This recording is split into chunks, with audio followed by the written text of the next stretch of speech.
What is going on, ladies and gentlemen? It is Tuesday night, January the 28th, 2025.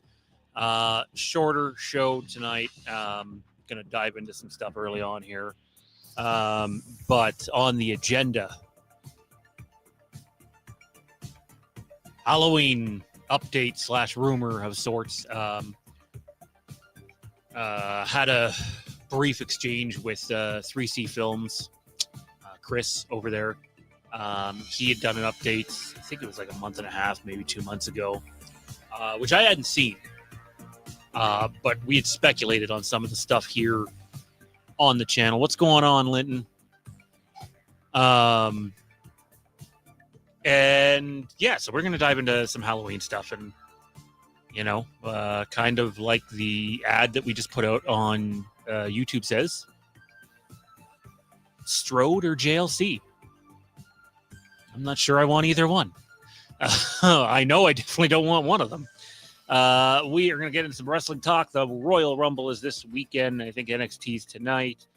Dynamite tomorrow night, obviously.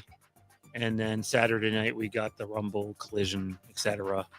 Not far from Mania, and I believe not far from Grand Slam, although I know that's not turning out to be quite the event some people thought it was going to be. But we got to be close to that, right?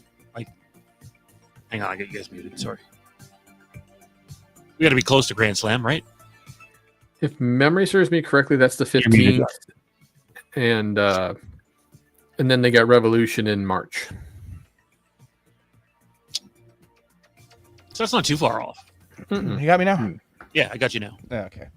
Thank you, StreamYard, for changing all my inputs. Oh, yeah, it's a complete mess. At least ours is. Yeah, I think this one's a PC. It did it on all of my settings. So I was actually just saying to Randy, I was somehow signed out of everything when I sat down at my PC. Oh, that's I sat on the PC for a show and forever, and all of a sudden just... Yeah, so got Halloween, got some wrestling. Big news in the game world for wrestling yesterday. Yep. I don't know if I see... Oh, never mind. Yes, I did. The Bloodline stuff and the... Did you see the island? Is that like the open world thing? Yeah. Yeah. Okay. So I did. I was reading it half asleep last night, and I just happened to click on something that was on Twitter, and I wasn't paying attention to the source, so I didn't know if what I was reading was credible or not, which I don't normally do. The initial link I saw was for a tweet somebody posted in one of the Discord groups I'm in that has a wrestling channel, and the tweet had it posted as for exclusively PA5 and XTX. Like, what are those? Like, I'm thinking it's a fake tweet because, they're not real consoles, right? And then immediately under that is like an edit PS5 / Xbox or XBX. And it's like, oh, maybe this is real? And then the first things I saw were, the first real things I saw were graphics today that only mentioned PS5, which I thought was weird. And then I saw ones later that included Series X. So we'll definitely have to dive in to that for sure a little later on, because I don't have too many details on it other than we don't have much about its specifics. The article I read definitely tried to make it out to be the first real true open world wrestling game, but if I'm right, is it just a mode that's in the game and not the entire game itself, or is it the entire game itself somehow? Well, no, it's the same as the equivalent, I'd say, is the My Player 2K. The career mode. Yeah. Right. Where you have the open world inside, that mode is specifically open world, but inside of it is different. I don't know how integrated it's going to be with the single player experience as well, which I think would have been more interesting to sort of integrate them all together like you have in NBA 2K, where you have your story mode integrated into your park, where you can play your online games with friends as the same character you're playing the story mode with and career with, to just integrate it all into one. It'll be exciting to see if that is the route they take, if it does have that integration on top of, the island mode, or if it's just the island separate. I'll be curious to see if you can, like, if it will do new story and not just play through the Bloodline story sort of thing. Well, that's two different things, right? The showcase mode is the Bloodline. Okay. And then the island is separate to that, where you're sort of trying to, basically they've equivalent it with, like, you know, in NBA you're trying to be the GOAT. You know, Oh, see, the I greatest of thought all they time. named the. See, maybe I did look at a crappy article then. Well, I thought it is sort of similar. It's built around relevancy, which yes, Heyman exactly. So instead of trying to be like the GOAT, as you think of in basketball, you're trying to be LeBron, you're trying to be Michael, you're trying to be Kobe, you're trying to be the head of the table. That's your end game goal in the island, because it is the island of relevancy. Your goal is to be the head of the table. Yeah, well, that one definitely went over my head. I didn't even put the island of relevancy thing together until you just said it. Other than that, it was just like no, it was just a thing. Like, just, it's the island. Like, okay, that's fine. Then you say the island of relevancy to be the head of the table. It's like, oh, well, this is obvious. Why didn't I see this? Yeah, so we got that. Star Wars, obviously, we had a just insane news week last week, and this week we can clarify a few things and talk about some other things. So let's dive into it here. First and foremost, big thank you to those that pay to sponsor this channel and keep us up and running. Matt, Ryan, Jesse over at Jesse's Storytime Spectacular, Jason over at Backtrack Cinema. You guys were not here, and I'm probably already back then, to be honest.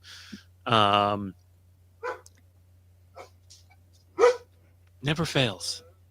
Never fails. Now my dog's going to go off.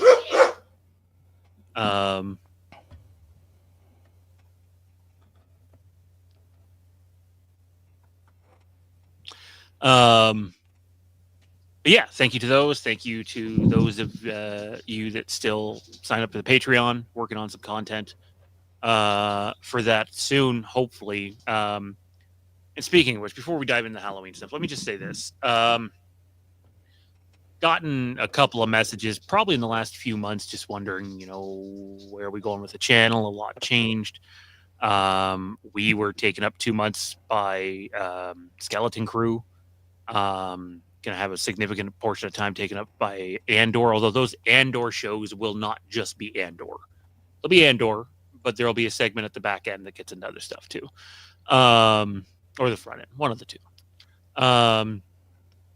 But just to be upfront, I don't want to, get too far into this, but and everybody's got their problems, Johnny was just on here sick as a dog a couple weeks in a row. So, but some of you are aware of the major health issues I've gone through over the last year, and I'm just not doing great, not doing really even good, but also not as bad as I could be. So it's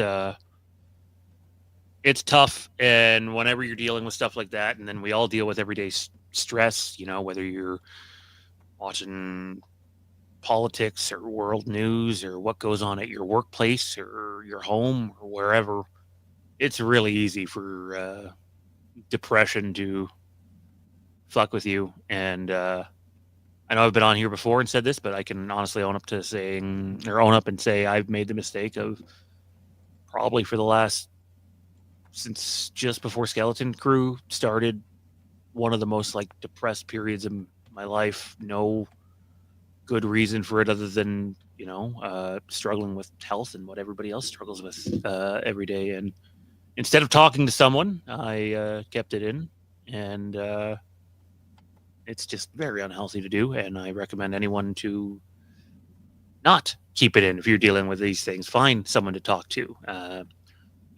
Whether it's a therapist, counselor, friend, spouse, family.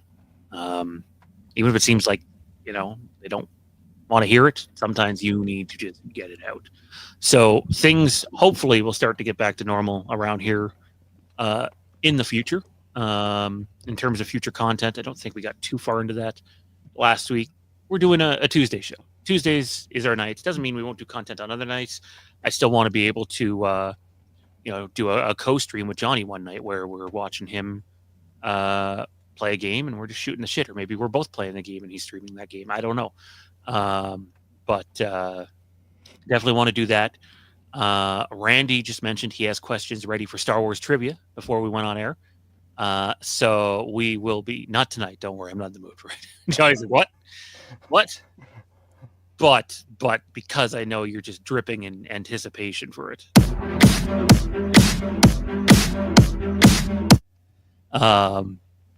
Those who don't know, Johnny hates that song. Johnny just hates that genre of music. Period. But anywho, yeah, if you need help, talk to someone. In terms of our content, this is Phantom Empire Live. You're still going to see those other faces that I promised that would be back. Kieran was supposed to be on last week. Something came up. His daughter's hockey's on Tuesdays. It makes it really hard for him to be here. Eventually, his daughter's hockey will not be on Tuesdays. Mike Bish, about to be a daddy. I don't think that has happened yet. I know it's soon. But he's going to be around too. Tommy B. Zach will pop his head in here once in a while. We still have our Legacy of Westeros channel. That's going to continue. So we're going to do a lot of things. But like, if I've, kind of going long-winded here, and we'll get to the Halloween stuff. Trust me. Not that I'm thrilled about what we have to talk about with it, because I'm really not. But I think the one thing I can safely say is knowing that Johnny and Randy have such a passion for wrestling, and we'll have to see if an old friend of ours is able to get back into the channel things. That's all I'll say on that in terms of wrestling stuff later on in the year. But I've known Johnny 30 years last year, 31 years this year. Thank you for that. And you haven't killed each other yet. That says a lot. There's been moments. Is it there always? There was this one time at band camp. There was never a band camp. We have not never there. No. That is. Speaking of Kieran, he's actually at hockey right now. How's it going? Is it practice? Is it game? She got the goose egg up? Then again, if some of our stories could start one time at band camp, they might make a lot more sense. We did tell the story about the hooker in the Burger King drive-thru last week, so that was well, on the scale of our stories, that's that's on the viewer-friendly side. But yeah, no, Phantom Empire Live, it's back, and we're gonna do all sorts of different things. But we're really gonna, I definitely have a reinvigorated interest in wrestling, and I'm not gonna, cherry pick around it. I believe, I could be wrong, Randy, Johnny, and Kieran are more pro AEW guys than WWE guys. I'm pro wrestling.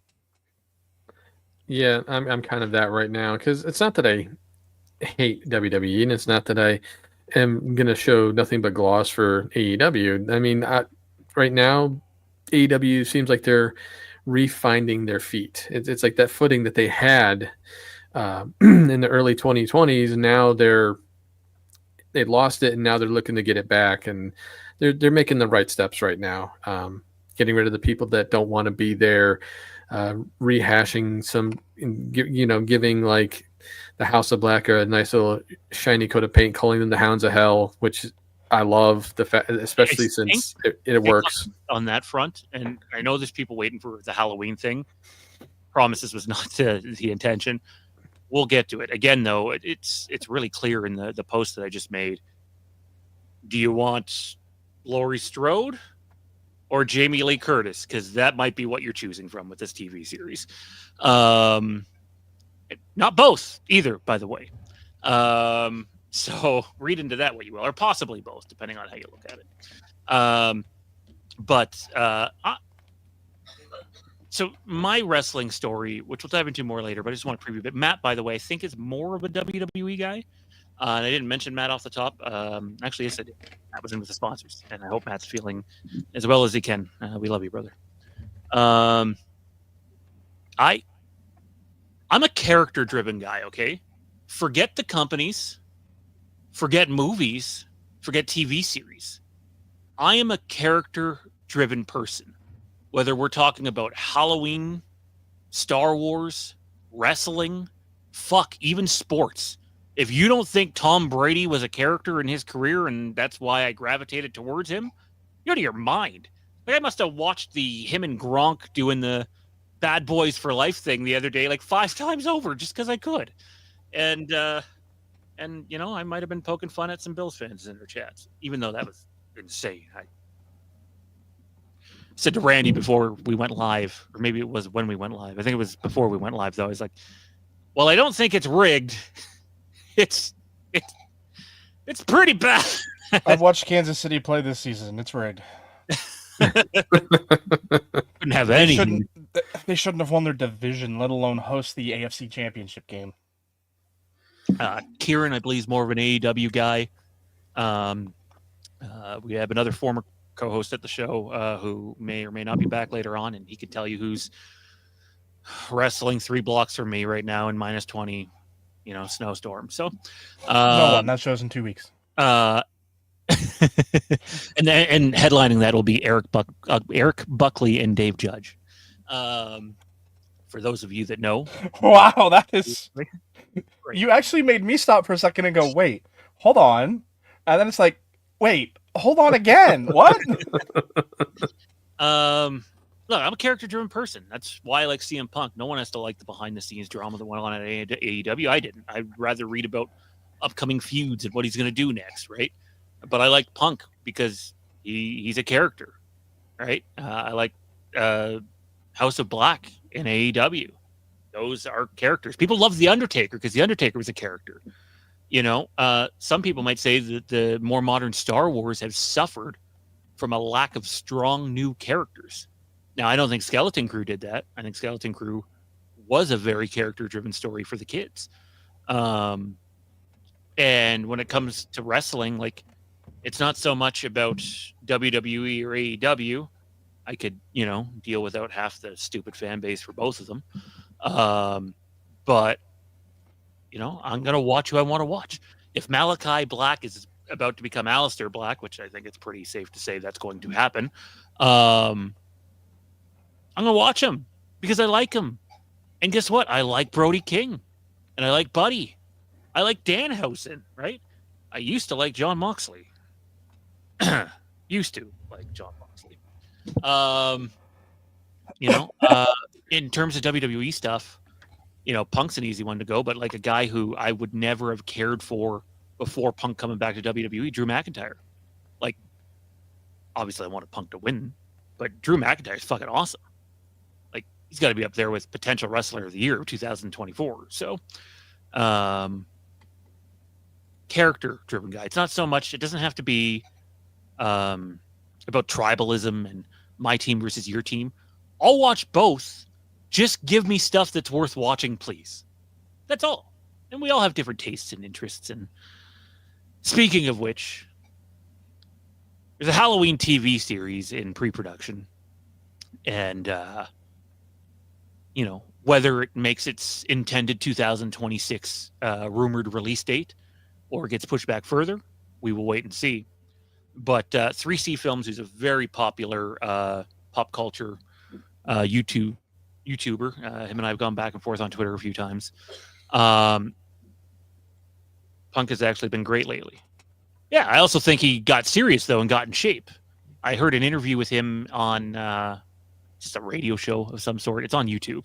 And he was just talking about how there were areas where he probably could have physically been in better shape the last couple of years and just changed a lot of stuff with his diet and stuff. And he did the thing Rey Mysterio did. I don't know why I can't remember what it's called. I think Austin Matthews just went and did it. Not acupuncture. It's something else. The stem cell treatment? That's it. I believe so. I believe he went through that. And given what happened, I he probably should have gone through that a lot earlier. But yeah, the dude has a not healthy diet. Not unlike myself before. Only I'm not expected to perform in front of 20,000 people and make it look good. Anyways, on the Halloween front, 3C Films ran a thing a month and a half, 2 months ago that basically he was responding to JLC's never say never comments that we covered here on the channel. And going back and forth with him and also watching his video, it really sounds like, and again, this is rumored, this is not from one of our sources that we use here at the channel, but that either JLC is going to be in a behind the scenes role to help better sell the series. Hopefully it's name only, but knowing Jamie Lee Curtis, she won't do name only. Like produced by John Carpenter and Jamie Lee Curtis. Don't be surprised if you see that. But he also brought up the possibility that Laurie Strode may in fact be back. That's the exact opposite of what I've heard, by the way. We've been pretty adamant on this channel, even when Dean and I were doing Haddonfield Tonight. Never once was it about Laurie Strode. It was about, though, what Chris mentioned in his video, where we're going to go back to the 1978 film again, which I also think is a mistake. I think eventually you just need to move past that. And yeah, they're going to do a loose sequel to that in this series. I just start fresh. The only thing you need in terms of characters is Michael Myers. That's it. You can tell other compelling stories with Michael Myers. If this is a JLC, is going to be heavily involved behind the scenes, and or the Laurie Strode characters coming back, or both, I'm not saying I won't watch it. I'll watch it. We'll cover it. But immediately out of the gate, I am way behind the 8 ball. Like, docked points already. It was time to move on to something new. And part of me wonders if this is a problem with selling stuff. Like, I was listening to Jared Padalecki the other day saying, I think it was at Portland Comic Con or Portland Fan Expo, whatever it is. There was him and Jim Beaver and some other guys from Supernatural. And he was like, look, will Supernatural come back one day? Yeah, I'll stake my life on it. But it's not going to be overnight. It's not going to be easy. People think it's just going to be a shoo-in, and it's likely going to be something that is much shorter than people are going to want. It's hard to sell things. For example, and we're kind of all over the place here, The Acolyte, which we were going to touch on later, turned out it was the second most viewed Disney Plus show in 2024. Had to wait for a while for the numbers to come in. So the viewers increased as they went on. And they still canceled it. That's how, not Lucasfilm. Lucasfilm didn't pull the plug. According to the Hollywood Reporter, it was Disney. Disney pulled the plug. Which probably speaks volumes for Disney Plus's approach that I've been bitching about for like 3 years. Maybe do something about that. And with Supernatural, yeah, I do think it'll be back one day. But like Johnny and I've talked about on this channel before, don't be surprised if it's, here's a 6-part or 8-part miniseries and that's it. Or they do 2 or 3 8-episode seasons, something very short, that allows them to go and work other jobs and do other things still. Hell, I could see them doing what Gilmore Girls did, like a year in the life, and have like 4 2-hour-long movies. And for the record, Gilmore Girls has tried to do more since then, and there's been no green light to do more. So, and if anybody remembers how that ended, there's definitely room for more. And in terms of Halloween, yeah, you can go and have Miramax purchase the TV rights from you, and they're the co-owners of the movie rights as well. And you can think that you're going to sell it to network ABC or streamer ABC. Doesn't mean you will. Doesn't mean you're not going to have to take another avenue with it. Doesn't mean that the budgeting for a project like this isn't already messed up like it got messed up with Crystal Lake. I think the best thing that they could do right now, and here I am wanting people to come and watch the channel more in terms of the Halloween content. This ain't going to help you. The best thing they could do right now is shut it down. Shut it down and go, here's our idea. Now, can we come up with one that's just as good, if not better?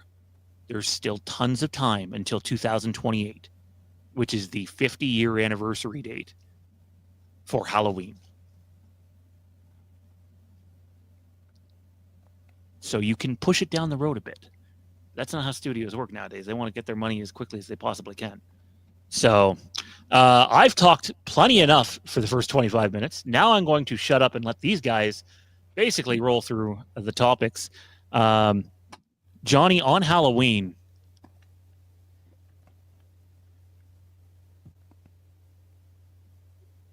where do you want to see this go?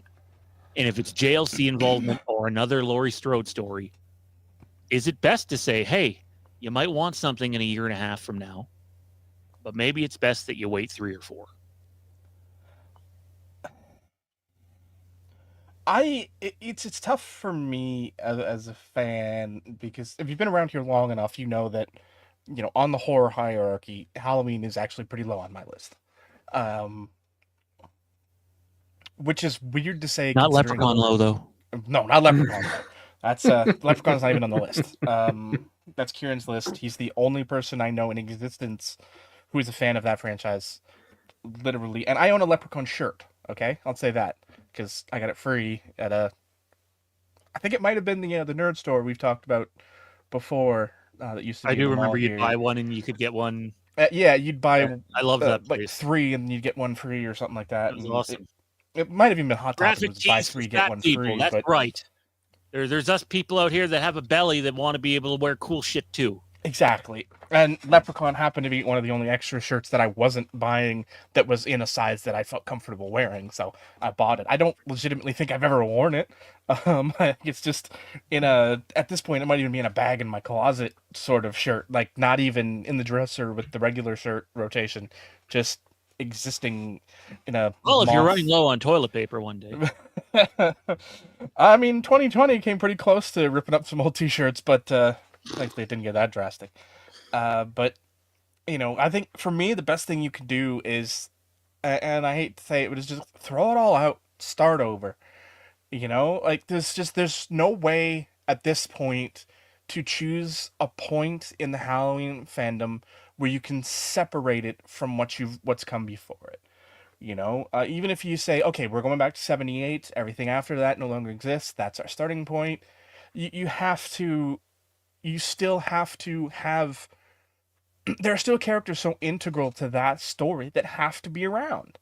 And unless you want to do like a retro piece, like if they wanted to do, a 78 story, something set in the late 70s that picks up after the original Halloween movie. That's the big ticket item we don't know yet, though, right? There's rumors of, let's move it ahead, maybe not as far as they did with 2018, but let's move it up into a little bit of a more modern time. Or do you go big budget and go period piece? Because look, if you're doing a period piece, sorry, that shit costs a ton of money. It's 2025.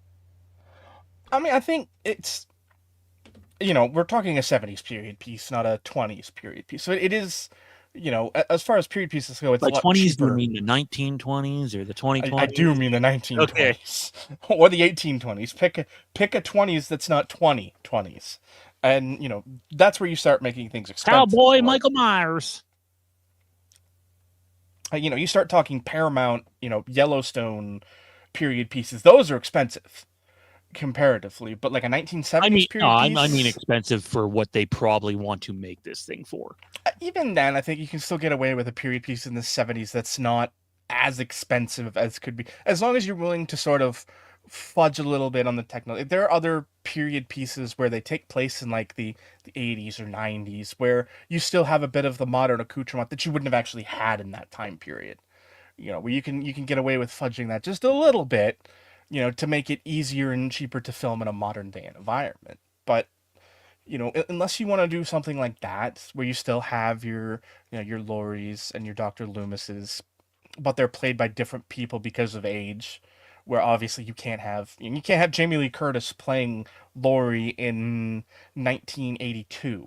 it will not work. You can't, unless you want to spend hundreds of millions of dollars de-aging her, which makes zero sense. But, vanity is a weird thing, so I don't know. But I digress. That's a different road. But, I think you could tell that story. And even if you want to still have Jamie involved in a certain perspective, I don't, it's a fine line, in being involved and being involved. And yeah, so you know how many people take the paycheck were yeah, executive producer Steven and Spielberg on Transformers. Even those who as a character, like the example I go to right now is an NCIS Origins. Mark Harmon is an executive producer, but that's more because he knows the character. He spent 20 years as Leroy Jethro Gibbs. He knows the character better than most of the writers do at this point because he's been in it for 20 years. So, having him produce a series about Gibbs in the early 90s makes sense because he can add that insight into the things that make Gibbs what he is in the future. So you can do those things in the past. Like, it's a fine line, but it's about the character. And I don't necessarily think that's a road. Like, I don't know if that's a road we want to go down, but it'd be an interesting take to see, these characters in the past picking up from those events and carrying on the story forward with absolute, abandonment of the things that come after, because some of them aren't good. Which is something that was pitched before and in active development. And guess what? It was really fucking good. Pick Up Taking Shape 2. They're fantastic stories. And while Laurie is in it, she is not the main character. The main character is Dr. Loomis. And the same events do not unfold. I do not need to see 1978 unfold in modern times with new people playing them. If you're going to use those characters, have different outcomes. Do something daring that's not sending Michael Myers through a meat grinder on a cringy funeral procession. But yeah, no, I agree with what you're saying. I'm just not convinced JLC can take a payday to be an executive producer and not be actively involved with what goes on. She's she really very, and I'm not saying she's a horrible person because I don't know her. But in terms of the stuff that comes out in Hollywood and the trades and some of the rumors about her on set, she herself admitted to being a pain in the ass in Halloween Ends and creating creative difficulties. That's not something that was just created here on this channel. That's a fact. Sometimes that's not going to work for me, brother. No, that's JLC. So you could sell me on Laurie Strode. I don't want to see JLC a part of this unless it's strictly money. Strictly money. Show up at the premiere, get lost. Please. Sorry, we've got a couple of things here. Dustin Pritchard says, hey, it's been a bit. Is it bad that every time that I see you comment on here, Dustin, I immediately think of Brother Love? Pretty sure you're a wrestling guy, if I remember correctly, Dustin. So, I love you. I'd say it could be, but his son is Kane. Yes, that's a fact. Oh, really? Yes. Kane's his son? His son is named Kane. Oh. I thought you meant he was the biological father to Glenn Jacobs. Oh, well, I mean, I suppose he could be the biological father of Kane. That'd be an interesting story. You almost just me for a second. I think he might actually be younger than Glenn Jacobs, which is weird. But Bruce is a really young guy. Also just suffered a tricep injury about a year ago. Not sure how the hell Bruce did, but yeah. Randy, Halloween Man. So literally while you guys were talking, I'm sitting here just kind of running through scenarios in my head and putting together a story and things that they could do. But as far as, Jamie Lee Curtis or Laurie Strode, I'm fine with neither. If you do use Laurie, it should be something that should be done in in passing, like just by name only, not showing a face, not saying, it's like, hey, she survived, and then leave it at that. But interesting, my idea, and I'm sure, here's the thing is, I'll almost guarantee you someone's pitched this before or whatnot, but I had the idea, it's just like, if you're gonna give us a period piece, let's push it forward into the 80s after the events of 78. And I know we've talked about this with Halloween, we've talked about this with Friday the 13th, and just have characters who are going through survivor's guilt. And you could easily, and in the 80s, you could easily focus on like a young teenage, Tommy Doyle who's survived these. You could have him be a focal point where you still have Loomis in play, but doesn't have to be a main character. But you can have other people who also survived and just kind of tell their story going through the whole PTSD of everything. We can take an element of Friday the 13th Part 5 and have Tommy having visions of Michael Myers, where his brain is just not wired right because of the PTSD, because he survived it all. And you can have all characters around there be supportive of that, but also in some stroke of bad luck, somehow, near the end, Michael escapes and he has to survive again. It's like, you could easily go down that path of building the characters up through their grief, loss, the stress of it all, and have them come out stronger at the end, where they have to face their demons. And setting it in the 80s, where obviously your biggest thing is the clothes, the hair, some of the styles, and the music. But ultimately, I feel like you could really, to me, it's the vehicles. Yeah, that's definitely a big part. It's not as simple to do that stuff anymore.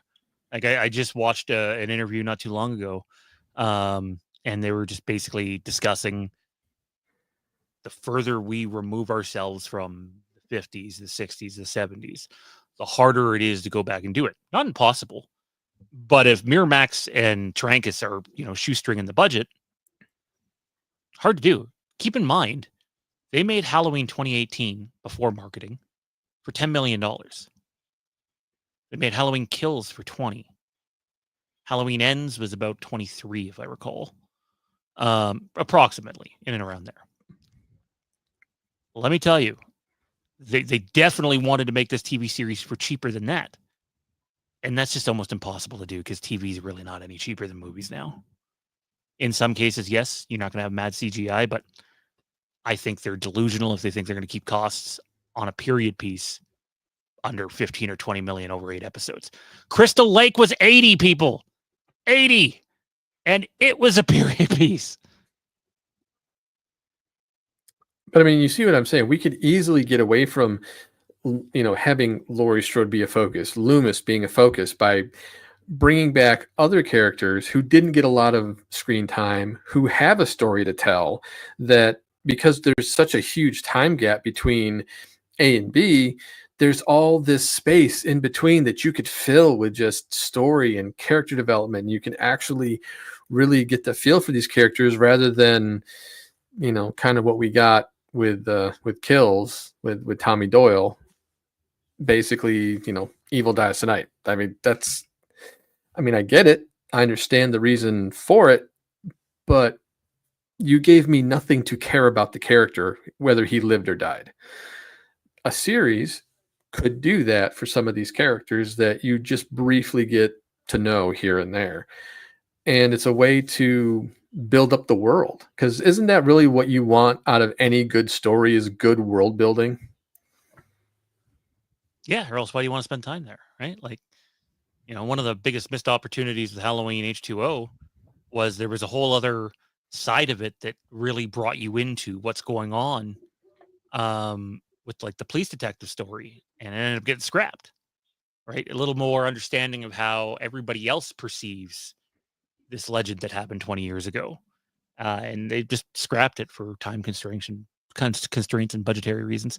But yeah, I get what you're saying. And for Halloween fans, look, we're going to follow along. And if we get anything before anyone else does, which probably isn't overly likely, then we'll let you know.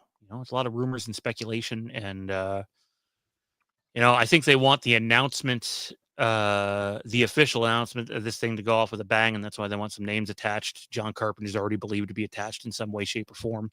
If I had to guess, probably the music again. Or he's taking an executive producer's paycheck, and he will absolutely take the paycheck. It'll have to have enough zeros on it, but he will take that paycheck. But yeah, let's shift gears here, guys. Let's go into Star Wars. Not a very long Star Wars segment today, which Star Wars has owned the show for the last 9 or 10 weeks, and we'll have a pretty big Star Wars show next week because we're going to do some trivia. Me and Johnny going at it, or it might be me and Johnny against 2 other people, with Randy as the host. I'm going to try for that. Doesn't mean it's going to happen. So we'll definitely have a more in-depth Star Wars discussion next week. We already talked about it a bit off the top. But this is what I want to dive into. It came out that I don't have the name in front of me. I wonder if I can share screen. Let me see this. One moment here, because I don't want to butcher anything or spread some misinformation, which I have a very funny story about. Well, I shouldn't say very funny story, very unfortunate story about. No, that ain't it. Weird. Anyways, basically they found a new writer for the Rey movie. So the Rey movie is still happening. The problem is, according to the Hollywood Reporter, the Rey movie is now behind the Ryan Gosling, Sean Levy movie. It is definitely, apparently, behind it's definitely behind Mando and Grogu. That's out next year, already done filming. So that's 2. And then it just came out that James Mangold's movie is likely in front. And here's the interesting thing, is the Levy movie might start shooting in September and October, and the Mangold movie might be around Christmas or early next year. So that will be two separate crews, which if you have multiple projects going at once, you almost need. Like, it's not like the MCU hasn't sent 2 productions into phase at the same time. If Kathleen Kennedy can't be there every second of the day, who gives a shit? Because that's worked out so well so far. Although, hey, she's still in charge of a skeleton crew, and I think that was a pretty big hit. Guys, I don't think this movie's happening. And I know it's such a YouTuber, content creator, clickbaity thing to say that, Rey movie's not going to happen. But fellas, it wasn't just supposed to come after The Mandalorian and Grogu. It was supposed to be The Mandalorian and Grogu. And it got backed up behind it. And what I'm going to do is I'm going to make a note on my phone right now. And on next week's show, I'm going to bring the names, the creative names attached to the Rey movie. The new writer is George Nolfi. I looked in the chat. So thank you. Born Ocean's Ultimatum 12 and the Born Ocean's Ultimatum. 12. Yeah. So, could be decent. Neither one's a bad flick. But again, this is after Stephen Knight. This is after Damon Lindelof and his partner. And this is after another unnamed person, apparently. And there's other people that have been involved. So I'm going to do my best to compile the list of names that have exited there. But again, like Johnny, you and I have talked about so much negative, and we actually had a really positive conversation last week with Star Wars. And I still think we're there. But I think that thing that we discussed last week a little bit has happened.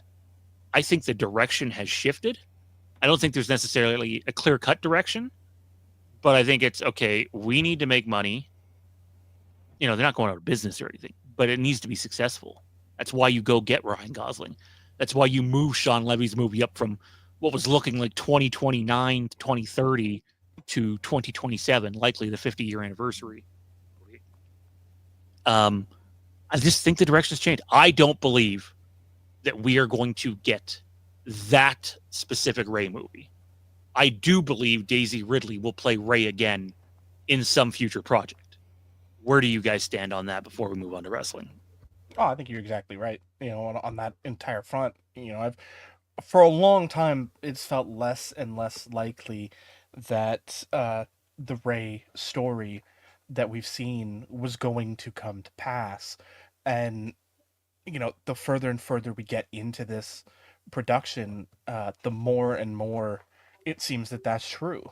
We've always sort of played devil's advocate on this channel that, we don't, you know, it's not all sunshine and roses. We play in the dark a little more because it's a side that isn't quite as well represented in our community for people who genuinely enjoy it. And, yeah, we've sort of, taken that stance a lot, but at the same time, we still want it. We still hope it comes to pass, but it's more and more likely that this is just another one of those projects that we saw get announced on one of these convention stages that we've seen so many times in the Disney era that is just not going to come to pass.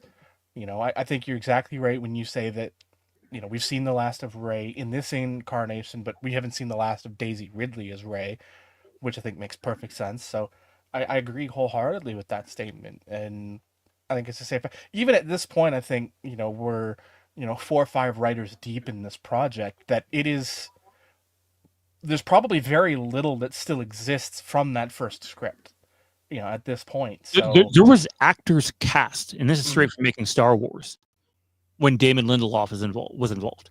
Yeah. And him and Charmin Chenoy, or whatever her name is, the woman who's never directed an actual movie, just a documentary and a couple episodes of Miss Marvel. And look, I'm going to call a spade, and I'm sorry if any of our audience get offended by this. Believe me, when I'm in a give no fucks day, or having a give no fucks day, because that's where I am. But I'll be careful. It's a representation hire. Like, I'm sorry, it just is. Not the new person. I know nothing about them other than what Johnny mentioned. I'm talking about Charmin Chenoy. And hey, I get it. I'm not saying people should not be represented. I think there's,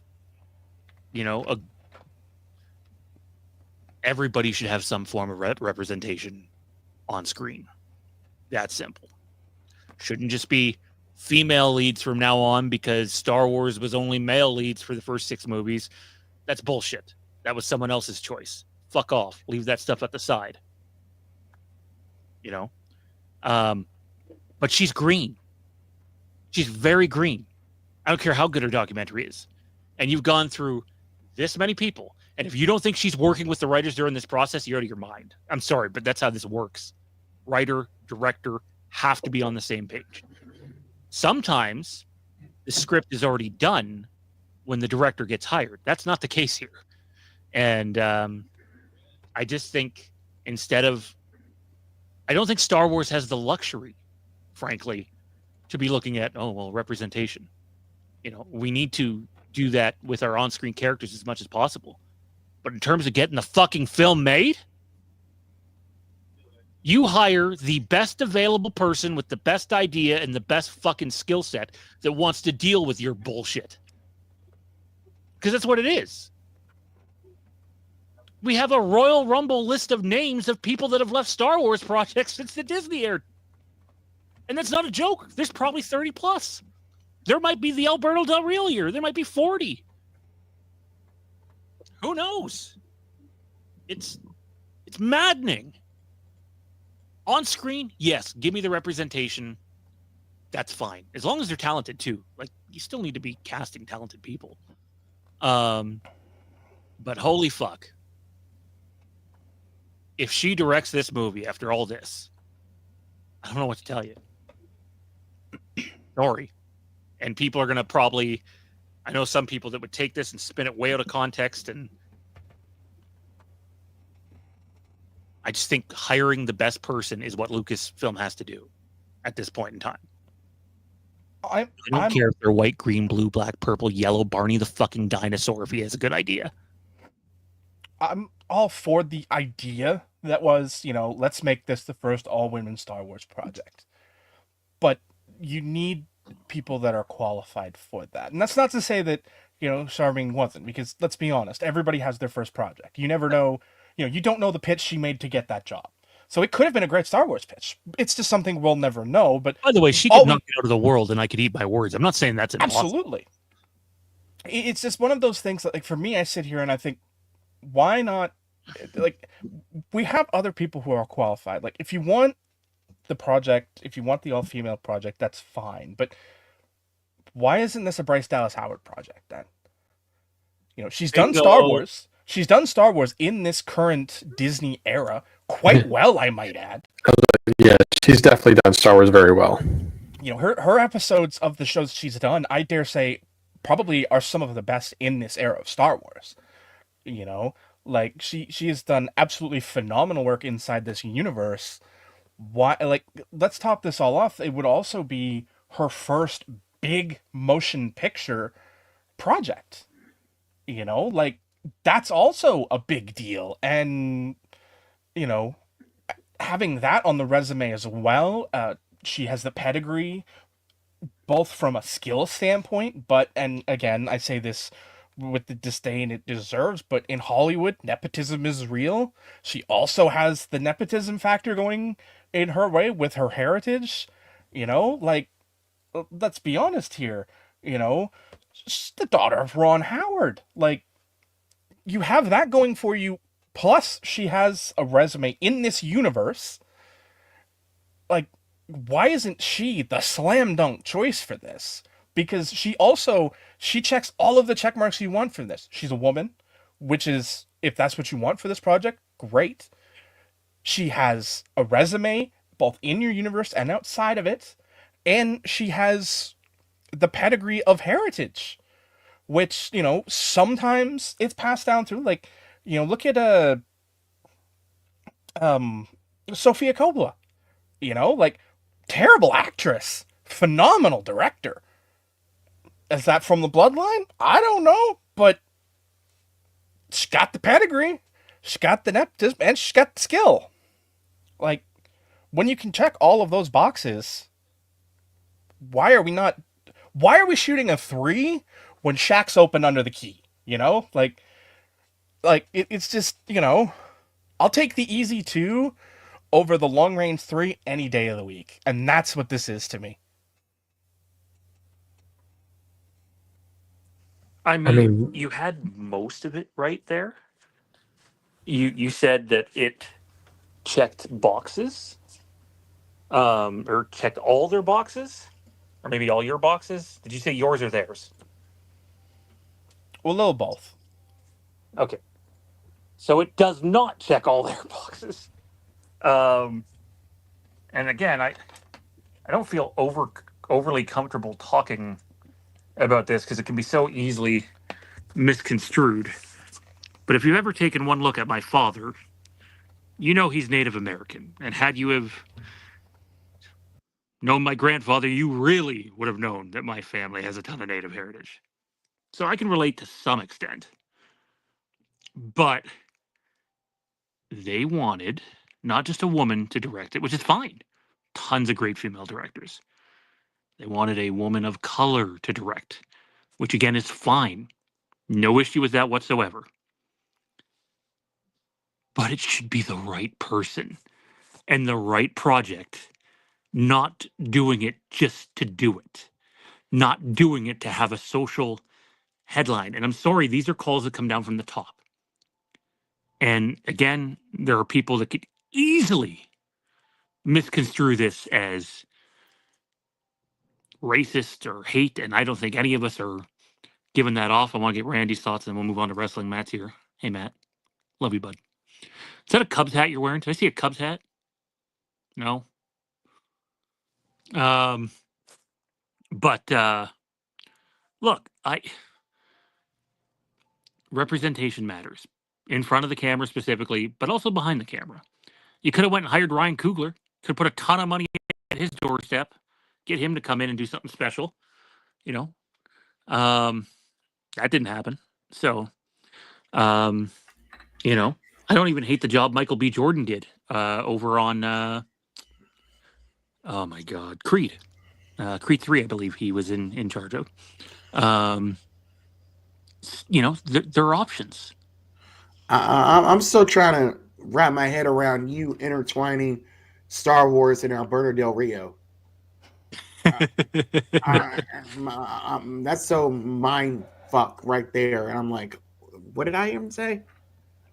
That Royal Rumble is the epitome of Kathleen Kennedy is in the ring. God. Oh, And you God. think that she has won the rights to Star Wars for the rest of her life. And then hiding under the ring with a sock on his hand, coming to rescue us all is Christopher Nolan, just to get eliminated.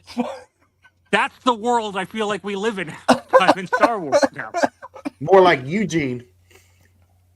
Oh God. Poor Nick. I know, right? He's a behind the scenes guy there now, is he not? Yeah. I think he's still actively involved with that company, is he not? He is. Who? Eugene. No, he's not. Yeah, he is. I thought he was I'm for a pretty bit. sure I read something. He has not been. No. He's bald. Actually, to be honest, he kind of looks like Matt, not just because Matt doesn't have much hair left anymore, but there's a resemblance there. I could have sworn. Maybe this is one of those things I didn't see. I can't check now. I'm not at my computer. I don't think he has anything to do with the business at present. Just get the right. What's up, guys? Sean, you good? Just get the right person. Yeah. Yeah. Oh, Chris Nolan's Star Wars movie would be fantastic. The problem is they never hand over that much creative control. No, they wouldn't. Because Nolan would walk up there, demand an insane price tag. By the way, he's under an exclusive deal at the moment, too, with Warner Brothers, I believe. Is it Warner Brothers? Yeah. But think about all the practical effects he would use in his movie. Mm-hmm. I think it's Universal. But yeah, no, yeah, like they'd fucking go back and do what they did for a good chunk of the first 3, even 4 movies they did, and have a ton of practical sets. Costs a lot of money to build sets, especially nowadays. But it'd be worth it in the end. I see dollar signs whenever I see a Christopher Nolan film. Yeah, you don't have to like them all, but the dude's a hit. The dude's a name. And frankly, they could use someone like that comes in there and just kind of... And honestly, Sean Levy probably has that power at the moment. He's coming off of a massive, massive win for Disney, who desperately needed it. Not just Star Wars. Outside of Disney Animation, Disney needed it. And they got, I believe, their biggest win outside of Star Wars and Avengers. So he probably has a lot of power right now, and a good reason why they're fast-tracking that stuff. But we'll see what happens. Basically, I just wanted to reiterate, we're not saying representation doesn't matter. I'm not saying representation doesn't matter. But I am saying if I need someone to go run a 5-hour marathon and my options are Usain Bolt and Johnny, or myself, or Randy, or Matt, probably going to take Mr. Bolt over any one of the 4 of us. Just saying. I mean, I don't know. He's a sprinter. I don't know how a marathon works. Maybe I'm just a better long-term runner than he is. Buddy, I love you. I've loved you for 30 years.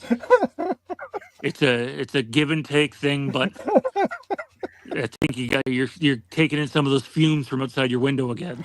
That's possible. Yeah, I mean, I'm a sprinter unless but then if I hear someone yell cops, I have a completely another gear. Shit, if somebody yells rotisserie chicken, you run for it. Who are you kidding? Dude, I don't even... Hey, turn on that fresh light at a Krispy Kreme, and I could probably beat Bolt's record. I might be right there with you. Oh, good Lord.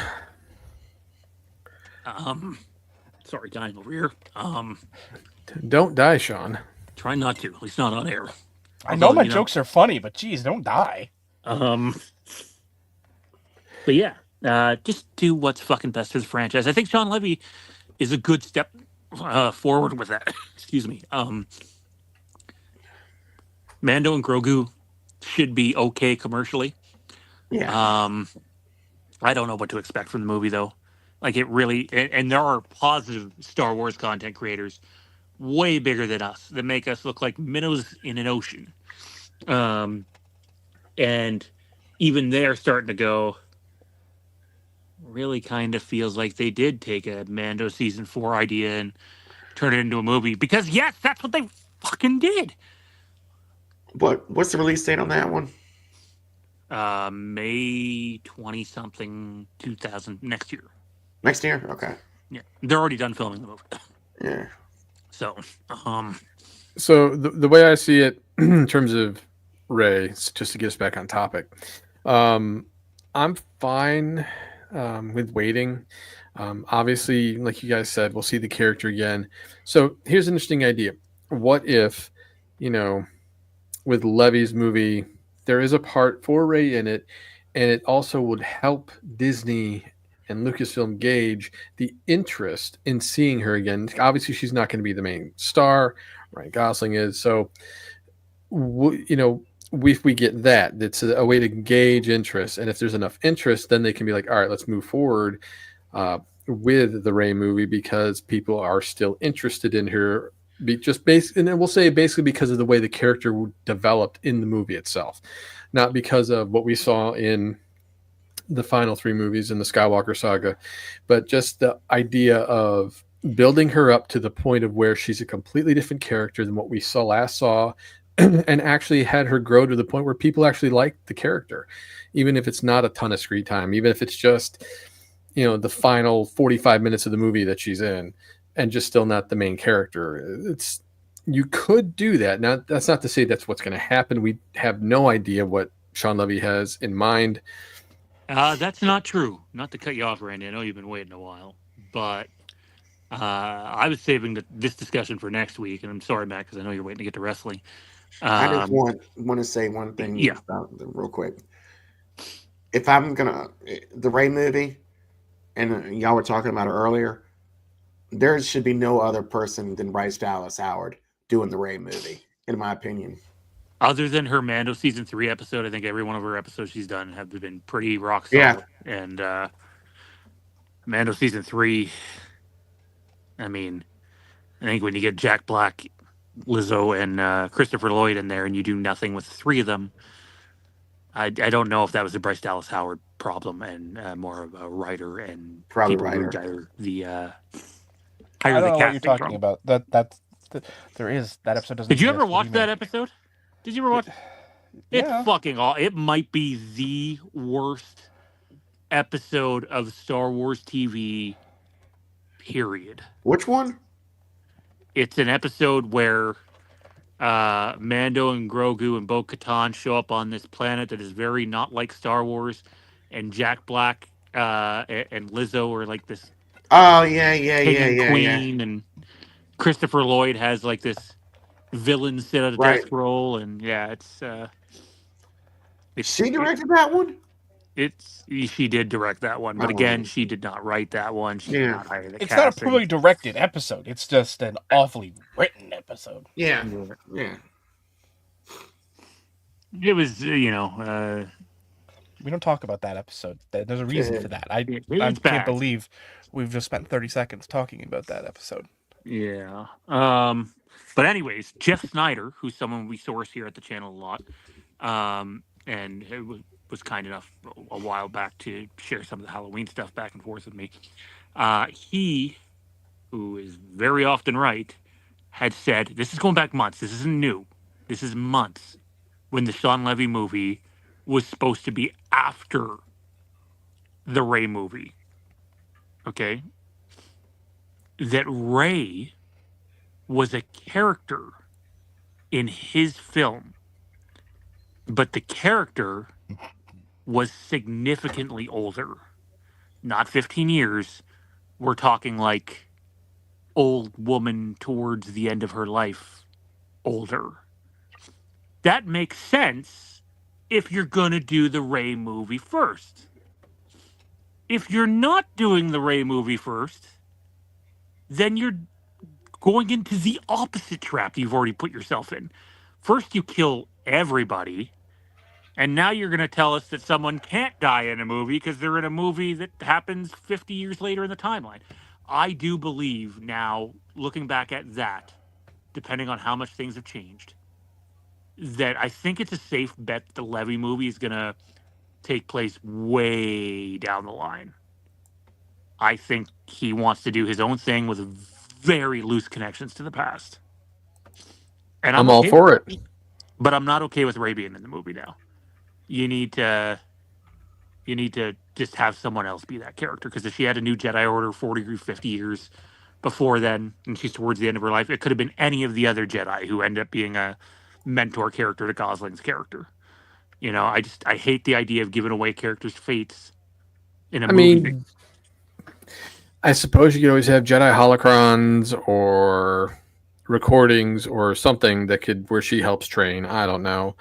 Or maybe just a rumor of, hey, this is what the last we heard of her, and so on and so forth. Who knows? It's at this point, because of the way the movies have been shuffled around, and it's on again, off again, on again, off again, like some people's relationships. You know, it's hard to tell exactly what they're going to do now, with the exception of stuff that's either A, already done, like, you know, Mando and Grogu, or, you know, it's, and you know, like what we know with what's going on with Filoni, with, you know, Ahsoka season 2 and his movie. And well, that's the other thing, is he has started toying around with writing on his movie. So does that mean the Rey movie is also behind his movie? My guess is yes, which makes that Rey movie 5 movies away. Can anyone tell me how many movies there's been in the Disney era? 13? Disney era. Only in the Disney era. You're not far off in terms of the overall answer. 5. I was going to say 5, yeah. Right. So, I go back to, are we ever going to see this? We'll talk about this more on next week's show when we have more time for it. We got Matt here, so I want to talk some wrestling. I do want to give some love to Dustin, though, in the chat, who says he'd like to see Sam Mendes or James Cameron get a chance, but that will never happen. Well, one, James Cameron is super tight with George Lucas and has been very outspoken about how they've handled this franchise since he sold it. And George's involvement, because remember, he was supposed to be way more heavily involved in the sequel trilogy. That will never happen. Yeah, thanks, but no thanks. I'll pass on James Cameron. I haven't liked a James Cameron movie since Terminator 2. Cameron's pretty busy, too. He's got 2 or 3 more Avatar movies. He's got something else that I've seen. And then he's also in the early stages of a new Terminator movie where he... Yeah, I thought I heard he had something going on with Terminator again. So I'd be curious to see what he does with that. But in terms of Avatar, I'm not an Avatar guy. It's not for me. But I get why people are, lured to it. I get why people love the first one. Everything after that is like The Matrix. You should have just stopped at 1. I still haven't seen 4. So neither have I. So eventually I will. I'll be laying there one day and I'll just be like, I'm gonna watch this. How the hell is Neil alive? Let's see. All right. Sam Mendes, though, I wouldn't be against that pick. There's a bunch of good people that come in, write, direct, produce, etc. Right? So we'll see what happens. Wrestling time, guys. We'll spend the last 20 minutes here or so on wrestling. Matt, you weren't here last week. Johnny, Randy, and I talked at length what we thought was going to happen at Mania between... if it was going to be Punk and Roman or Punk and Seth again, and if Punk and Roman would have a title, and if they'd go on last. And it was reported for quite some time between Fightful and Ibu of WrestlePurist, who we are going to address on this stream. Talk about massive mistakes. But it was reported that they were looking at Punk and Roman. It's not surprising given the social media numbers from the War Games thing. Then last night happens. Guys, I'm going to let Matt Bat lead off. So, sorry, here's the other thing, though. Is, well, Fightful, and Johnny, do you use Fightful? Do you read Fightful? They're pretty... I don't pay for it, but I read aggregated places. Yeah. I know someone who aggregates their stuff. But, yeah, I you know, Fightful is super reliable. You know, I feel like sometimes they brown nose AEW a little bit, but and Ibu is actually reliable in terms of the information he got. But Ibu made a big, egregious mistake last week, and on the I guess they had started a Discord server over there, not Fightful, but Ibu and some of his other partners. And some of the scoopers in there decided they were going to share some old wrestling stories that they thought weren't going to offend anybody because they were old stories. They thought wrong. And since then, Ibu has he flat out quit Fightful and has been suspended at WrestlePurist. There was no like bad will meant for it. It's just you get caught up in the moment. I've definitely on Patreon streams before. You know, it's like, okay, I know to give this much, especially when we're going into Halloween Kills, and I'd end up giving 3 or 4 more points that I didn't intend to give and maybe shouldn't have given. It happens. And the only difference is I don't answer to anyone else. I answer to me. And the co-hosts that come on the channel, who certainly didn't mind having the information and or the script. But anyways, point being, I think that should be considered here because now some people have called out, well, how reliable is he, or is it just the Fightful side? And then all of a sudden, there was a perfect spot where you could have had Punk interrupt Heyman tonight, or last night, sorry. And you didn't do that. You did Punk and Cody. So, Matt, first up, I'd like you to tell us who Punk's fighting at Mania. We'll get into stuff that's not Punk, too, but just want to start with my guy. Is it Roman? Is it Seth? Is it Cody? I think it's Roman, night 1. I think Cena and Cody are night 2.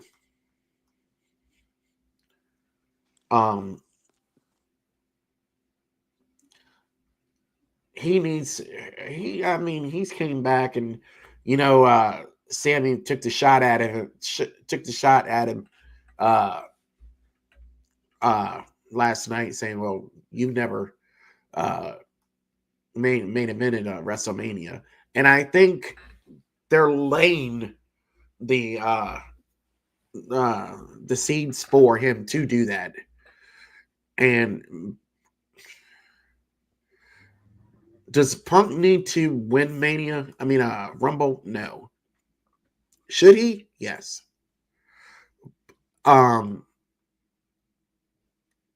My worry is they're going to give Cena the belt too quickly. Yes, I think Johnny and I had the same opinion. Randy might have had it too. I don't remember, but we were all kind of like, you don't need to put the fucking title on him at Mania really early into his run. But you know what? His run's not really as long as everyone like played it up as if it's his full-time run. No, it's 40 dates. It's not. It's not even 40 dates, my friend. There's already down to 34, 33 after the Rumble. And people might be like, well, that's 33 weeks. That's a ton. Yeah, but it's not like it's going to be 33 weeks of just Raw. He could be SmackDown here. And like Punk did 33 weeks last year, and he had no fucking arm. So, yeah, Cena's doing a movie right now. That's why he hasn't been on TV. Yeah. Also, because of that, though, and I don't know how you guys feel about it, as we sort of progress this into just a conversation about this topic, because he hasn't really been a part of the Rumble buildup, other than that one, the Netflix premiere, basically. I don't think he should win. I don't. He shouldn't. You could sell me on there's a way Seth wins, Drew, Roman, Punk. Sammy? Yeah. Yeah, you know what? Jay? I think I said last week on the show that I thought that Jay you could potentially do, but he just seems Jay's my dark horse. Sammy would be my dark horse. But anyways, sort of back on track here for a second. The Sammy thing, did I not bring that up last week, guys, where I said when Punk said that in the interview, I think I said, yeah, now I could totally see Sammy eliminating Punk in the Rumble. Yeah. I feel like Sammy Yep. got his shot back already, and I actually liked it a lot. I really liked his comeback retort to Punk, and that was, "You're right, I'm not on your level, because I main evented WrestleMania." Yeah. I liked that. I actually like a lot of what they're doing with Sami Zayn right now.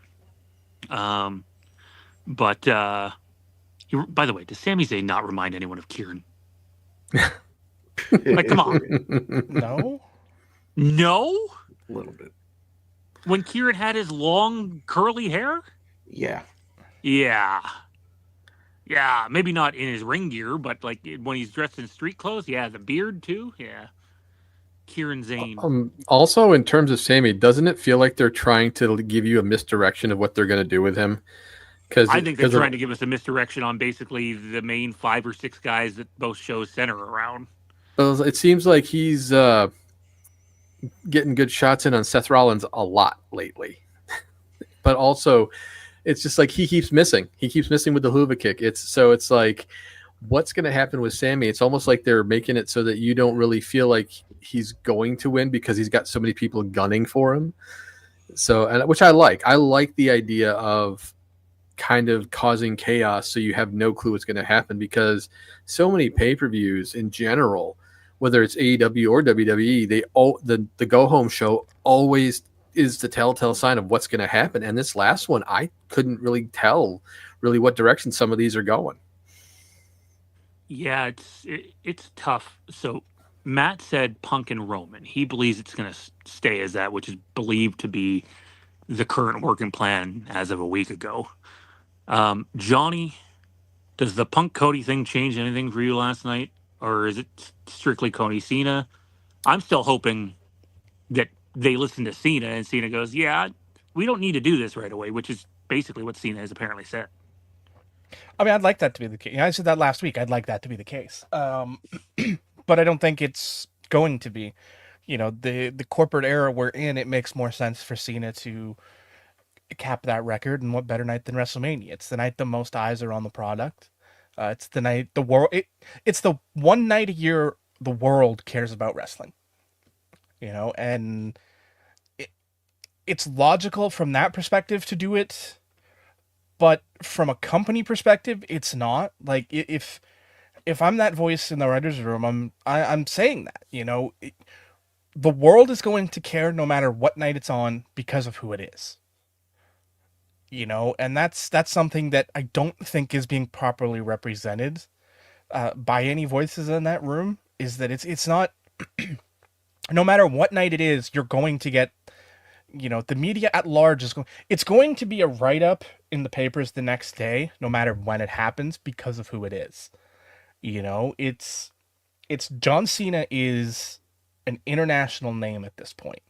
You know, his name value rivals The Rock at this point, as far as, you know, from a global perspective. And to say that it's WrestleMania or bust is stupid. Just because that's the night the world already cares about wrestling. Make the world care about wrestling on another night. That's more important. Last time I checked, they have 2 nights at SummerSlam too this year. So. Yes. Yep. And so, like, 2 nights at the Rumble next year. But I guess Cena's done by then, apparently. We'll see. Well, they haven't said that because next year's Rumble is in Saudi, and I doubt that'll be 2 days. Oh, I thought they did say it was 2 days in Saudi. I don't believe so. Oh, okay. Well, I don't know if it changes much for me. But, I already care less about it because it's the Saudi Rumble. I don't like the that's- idea of watching it at noon.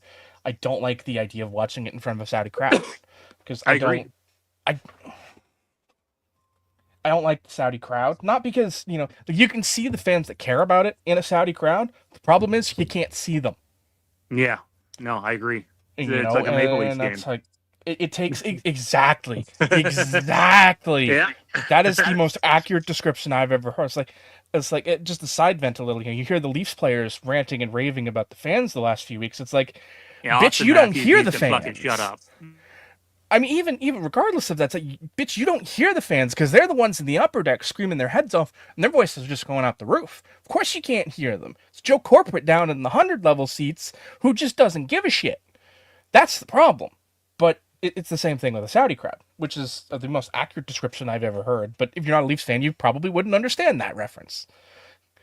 But I don't like the idea of that. I don't like it. It scares the bejesus out of me that we might see a WrestleMania there one day just because they're willing to throw the cash at it. I hate that that's what WrestleMania has become. This event that's bought and paid for by politics, and I hate that because Me it's too, not what because it's about. it ruined also the thing that I liked that they had going with 110-20. Right? I always thought that you should have 110, 20, 30, 40, 50 all at Madison Square Gardens, even if you're charging an enormous amount of money per ticket. I think especially in this era where you've got 2 nights, like as far as I'm concerned, like a 2-night Mania in New York, one of those nights needs to be Madison Square Garden. I'm sorry, but it's ridiculous that it's not. Like you want to do your night at MetLife to make your dollar bills, great.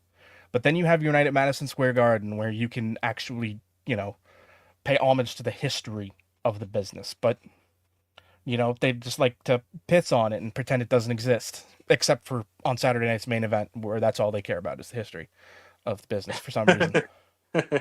All right. Well, give me your Punk thing. Clearly, we're going to see Punk Cody at some point in time. Will it be Mania this year? No, because I still think that's Cena. I think it's Cena and Cody at Mania because that's just it makes the most. Cody is the champion of the WWE. He is the the corporate facing guy, which from a corporate perspective, it's a John Cena Cody Rhodes WrestleMania main event is what dreams are made of. Because that's two guys you can put in front of the everyday media and they can sell this thing like it's nobody's business because that is something they both excel at. Outside of the business, they both excel at interacting with the media. And you hear talk of Cody being the guy who, he'll show up at the house show radio interview at 6:00 the day of a show just to sell more tickets that night. And that's all the respect in the world for him doing that. It's a tough road, and he is treating it like, an old school champion. And I have all the respect in the world for him doing that. And Cena does the same thing. Cena's the guy you can throw on Jimmy Fallon and and those kind of shows and get the mainstream appeal going into it. And, it's that matchup that corporate wants. Every year we talk about this in playoffs in every sport. The championship match that the league wants. It isn't always the one the fans want. In fact, it hardly ever is the one the fans want. And, unlike in actual sports where, you thumb your nose and it's real sport, it doesn't matter. But, the refs put their thumb on the scale. So 9 times out of 10, you get at least half of the match that corporate wants. In that case, the league and Kansas City playing in another Super Bowl. But I digress.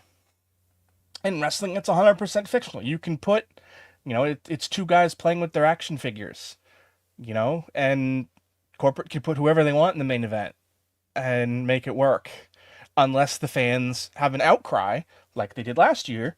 But that's not something you're going to get for a Cena Cody main event. You're not going to get that outcry because at the end of the day, we still want it. So that's the match there.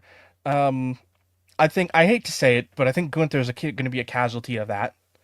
I expect he will probably lose the belt at the Elimination Chamber unless they shock the world and do Sammy win the Rumble.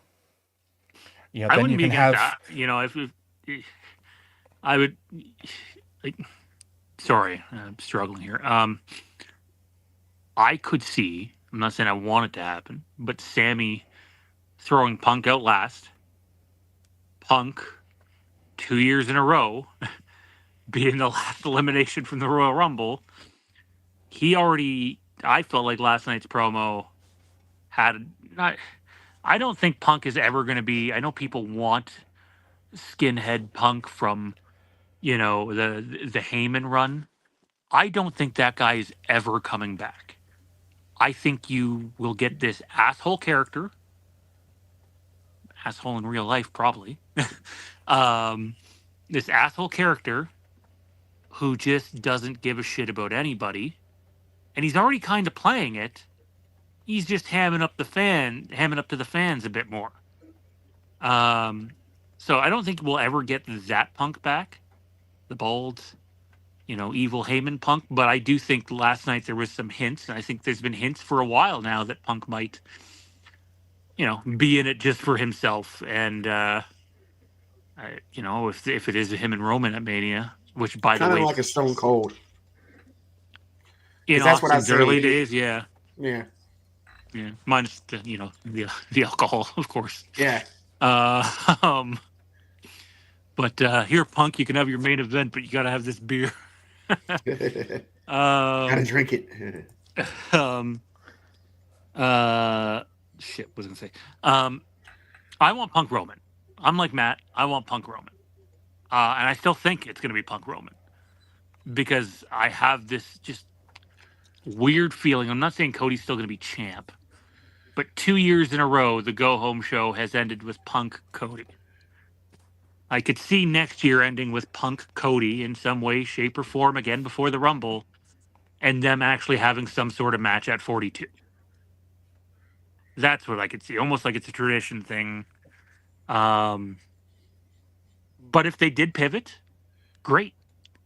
Randy, I'm gonna get your thoughts on this here in a second, but I'm watching last night's promo, guys, and I looked at Jade and I was like, after it was over, I'm just like, keep in mind, I'm really not feeling well. So, and I do think when you watch something and you're not feeling well, you do not get the same level of enjoyment out of it as, when you're 100% or close to it.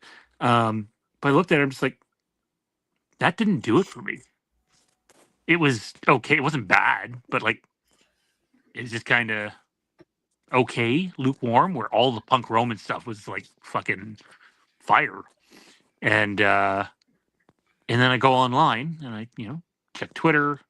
I listen to some reviews from the reputable places. And everyone's fucking over the moon about it as if it's the greatest fucking thing since sliced bread.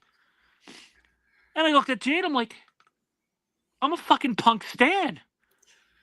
And I didn't think it was good. Not great. I didn't even think it was good. I thought it was okay, not just from him, both of them. Cody sounded like he was drunk, not fucking concussed.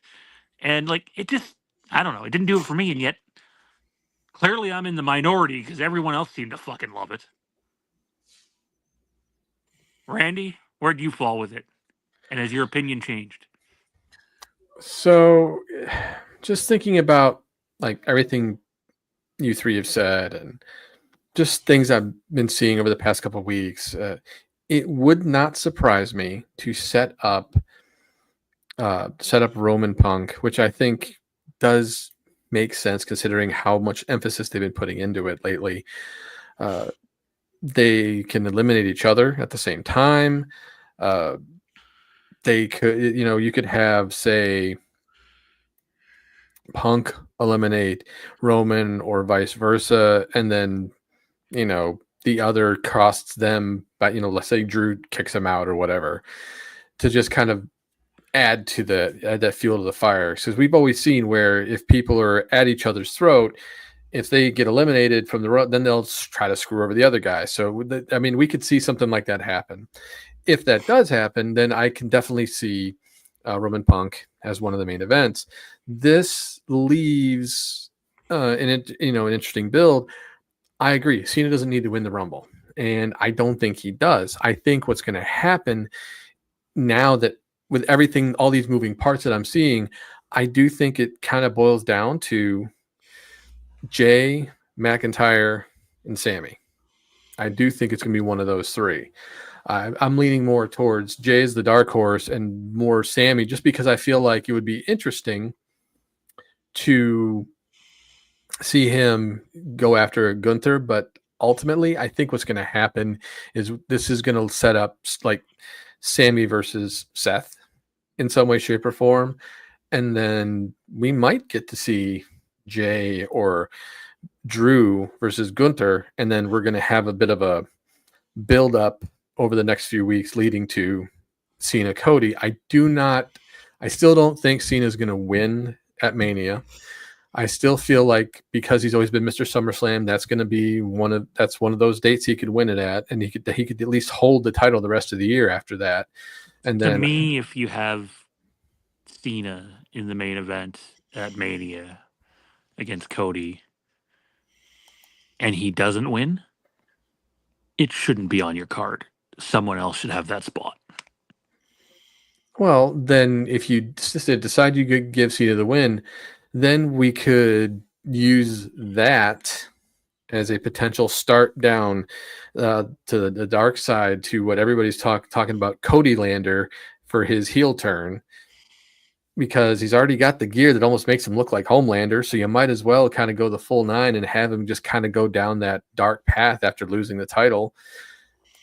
It's always very possible that that's where we're headed. And I'm be really curious to see Cody as a heel, because he's been a good face, hasn't been the best title run for anybody in a while. I mean, Roman and Gunther, even Seth, when he had the title, he was establishing the belt and he was making sure he was, making a name out of it. But this, you know what it is? Not every title reign needs to be a year long plus. I agree. Roman had something special going, and I think Cody could have easily dropped it by now, honestly. But I mean, KO's deserving of a title run. That he's been killing it. Drew is deserving of a title run, even after what happened last year. It's just at this point, you're right. It probably would be. Cena probably is gonna. Hey! He had a run. Drew had a run. It was 5 minutes, but he had a run. Yeah, his run lasted. And on top of that, he had a run as the Money in the Bank winner too. It lasted like an hour and a half. Yeah, and in both cases, who screwed him over? Right. Right. That's why I can see Drew screwing Punk over in the Rumble. I don't know how much of Drew into Punk they're going to go anymore. I think that has settled. I also think Drew might have revealed that Punk has a new WWE contract today on a episode of Hot Ones, which might not be thrilled considering no one else reported that. But I think they're going to be involved in a Mania lead up with all those guys that were reported doing like the 3-on-2s and the 3-on-3s, 2-on-2s. But that doesn't mean Drew can't eliminate Punk. Of course he could. But I would think that it's going to be Roman related. I can't remember though. Did you say if you thought it would be Punk and Roman or Punk and Cody? Does anyone think there's any chance of it being Punk and Cody? The only way we get Punk and Cody is if they decide to change gears. I think everything, the way things are leading up, the way the story is being told, and just the flow, the way everything's flowing right now, it feels like it's going to be Punk and Roman, because they've been harping on this whole, well, what did you promise? What did you promise Punk? What did you promise Punk? What did you promise Punk? It's all we're hearing about. Drew, even Drew's trying to figure out getting in the mix of it. It's like, yeah, I want to know, what did you promise him? And one of my friends last night texted me. He's like, what if he made a comment about, what if it's Brock Lesnar? And I was like, no, let's not go down that road. We don't need, he doesn't want Brock Lesnar. No.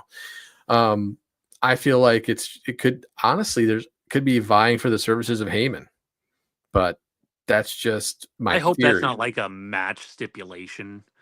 Like, just have them get into a heated feud, and Heyman, I would assume, would come out with Roman, or maybe he's out there to begin with, and introduces both competitors. I don't know.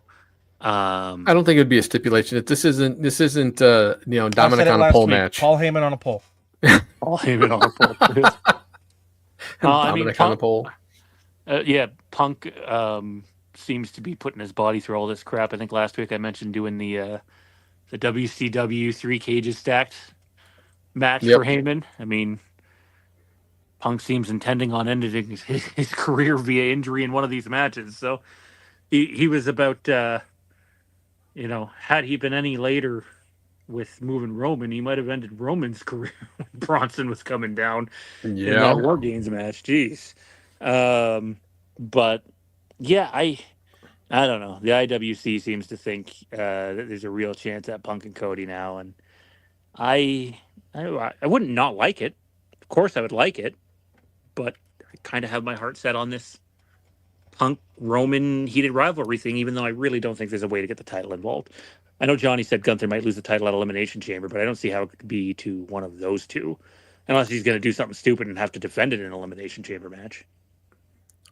Well, you said it yourself in the sense of they're throwing this stuff out there that's kind of making us wonder where they're actually going, and that's why you're getting that whole little promo with Cody and Punk. You're they're trying to just confuse you to the point of where you really don't know where they're going to go. And honestly, for the first time in a while, when it comes to any pay-per-view, it's nice to just kind of see, I have no clue what's going to happen versus, went over. You didn't want Saturday night's main event again where you could predict every outcome?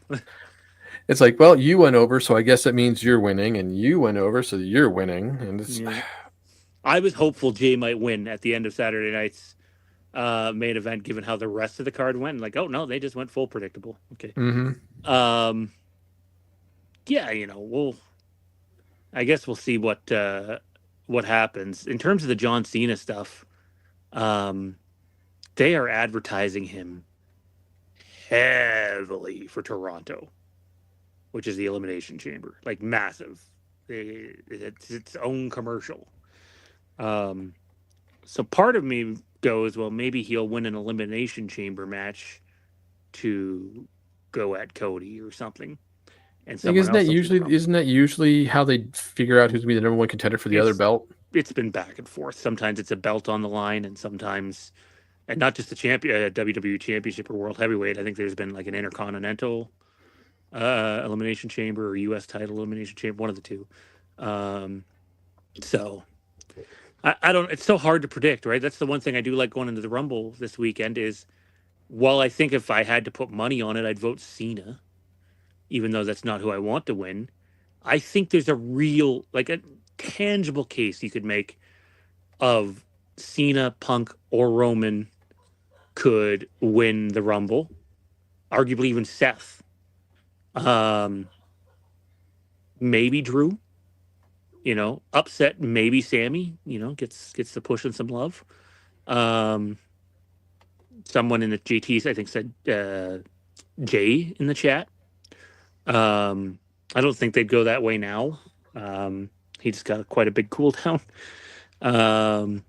But we'll see. I like that it's not like, let's put it this way.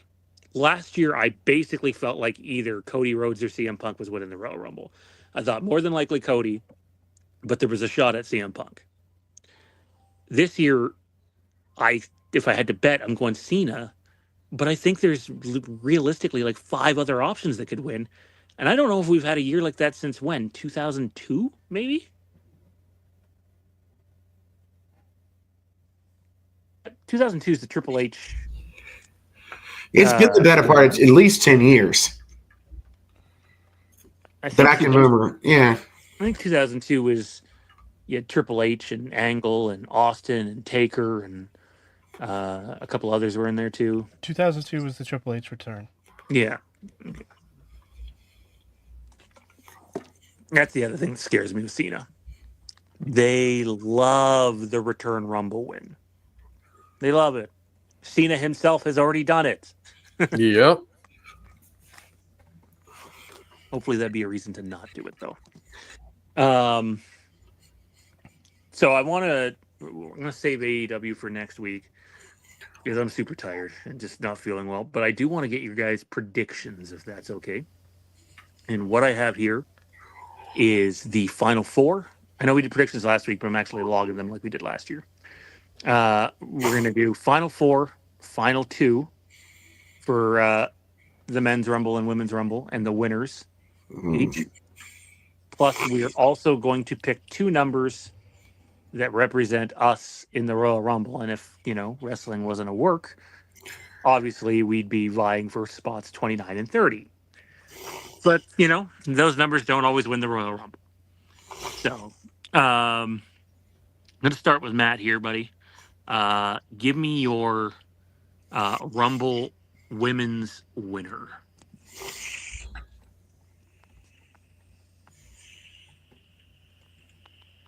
Charlotte. I agree. So I'm giving mine away right there. Save some time. Who do you have runner up?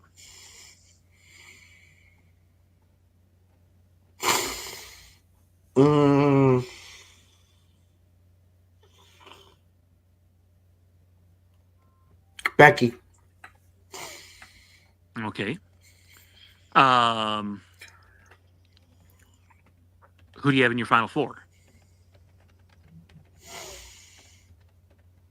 Liv. Bianca.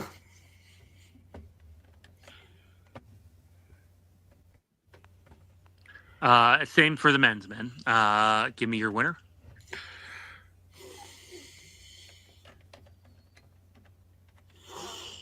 God, it's so hard. Like you were saying, this is. It's tough. It's toughest year in a long time. I still think Cena's probably the favorite, given the rumors out there, but which I hate. Ugh. Yeah. I feel like that's the lackluster Punk. thing we can do with this Rumble. Punk. I'm gonna say Punk wins it. Who's the runner-up? Cena. That'd be cool.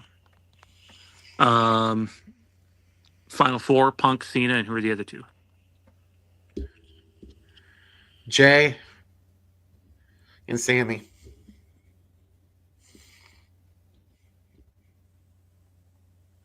All right. And now give me two numbers from the men's Royal Rumble. 27. That one didn't do too well last year. He tore his tricep. Yeah, I know. 13. Son of a bitch. And I need your numbers for the women's, please. 6 and 9. Gee, I wonder why. Oh my God, Matt. So I'm going Cena winning over Punk. And I have Roman and Fuck, Seth. I totally forgot about Roman. I have Roman and Seth in my final four, with obviously Cena and Punk. My women's winner is Charlotte. My runner-up is Jade Cargill. And I am going Liv and Becky in the final four. My numbers for the men's, I'm going to go with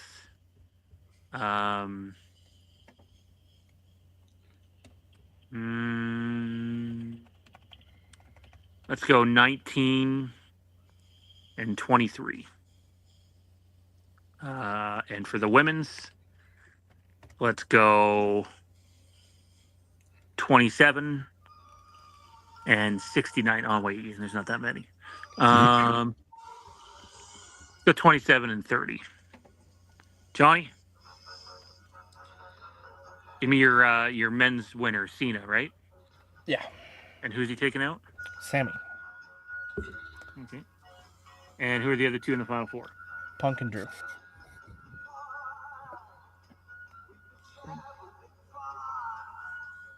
Drew. Final four. Give me your men's numbers. 23 and 16.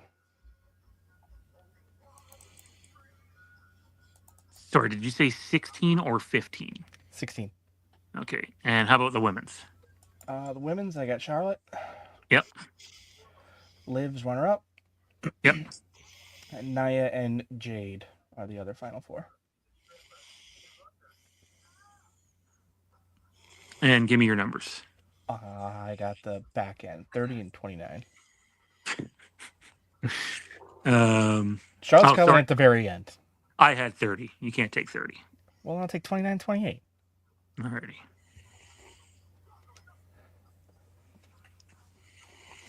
Charlotte's in at the end, you think, huh? Yeah. They'll milk it.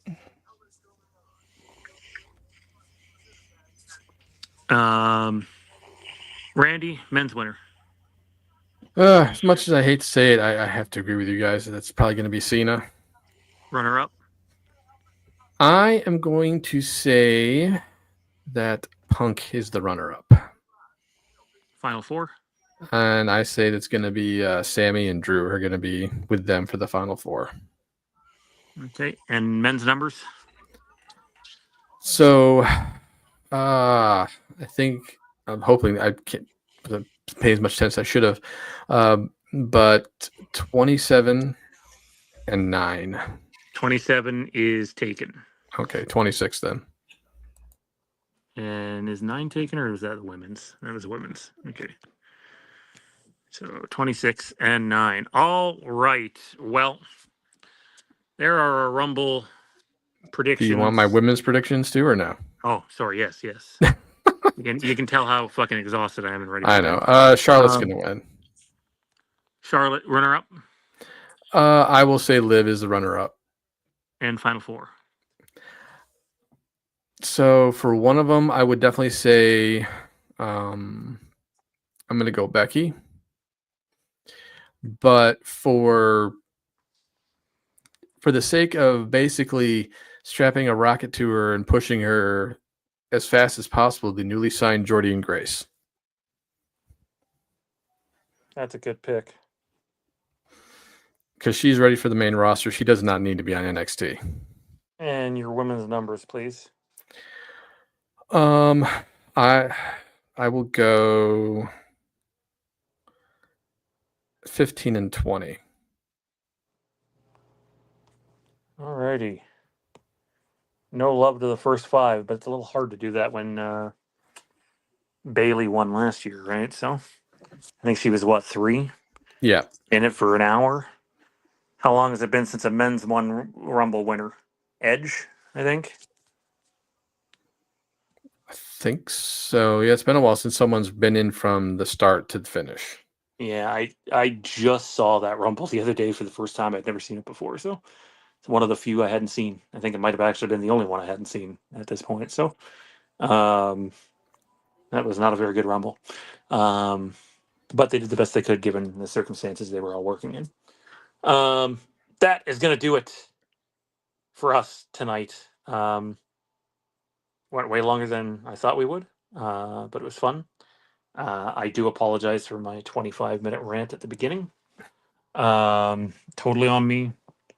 Just not at all in a good headspace, and I really appreciate the guys coming out to just shoot the shit and chat tonight. And we'll be back next week, next Tuesday.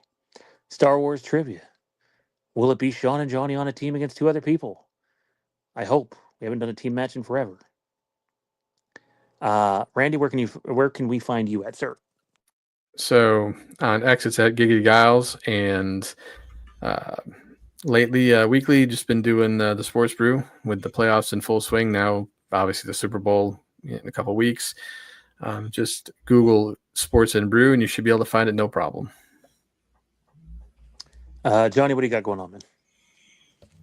Oh, nothing 100% lockdown planned yet. But I'm hoping to be back soon over on Twitch. Maybe Friday, maybe Sunday, maybe next week. But definitely not Saturday. That's for sure. Or twitch.tv/bros before pros. Maddie, you missed it off the top. I don't know if you were in the room, but we thank you for not only being a staff member, but a sponsor who supports the channel and allows us to come out here and create this content. And it never goes unnoticed, and it's appreciated. And we know everything that you're going through right now, brother. And you keep fighting the good fight. We love you, man. And other than finding you here, where else might we find you once in a while? Piggyback off Randy. I'm with him on the Sports Don't say Brew. Pornhub. You already got your joke out with your 6'9" earlier. Pornhub. Yeah, you got me. No, I'm on Sports Brew with Randy. Also, right now, just pretty much just doing that whenever. JT says you guys are great. Enjoy the Rumble. Jay and Bianca win. Nice picks. mean, Jay is my dark horse. Jade, I think, is going to come in and basically have the Kane effect. She's going to eliminate like 10, 12 people and lose. By the way, I wouldn't rule Kane out from yes, we're ruling Kane out as the Rumble winner. Vince McMahon's not back. He didn't even make him win a Rumble. But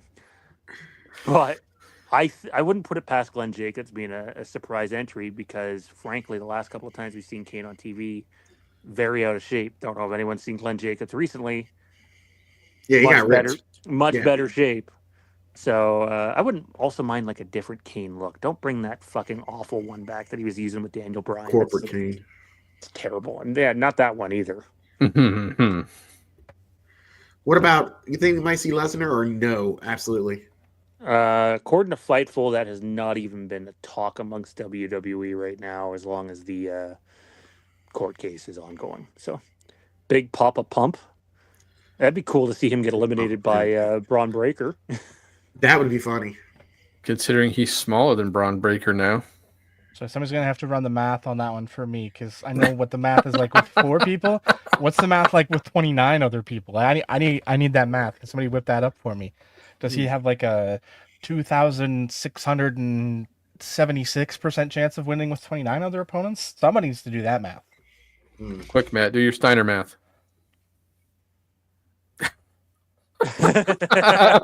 That works too. All right, fellas, that's going to do it. Thank you. Much love to you all. Much love to everybody who tuned in tonight, spent a little time with us for a couple hours. I feel like shit. I'm going to go lay down. Enjoy the Rumble, people. And don't worry, I don't think Hogan is going to Hogan's going to show up and Punk's going to throw him out, because I don't think Hogan can go over the top rope. And I'm not convinced Scott Steiner can either. But anyways, that's going to do it. Check out what these guys got going on, and we'll see you next week.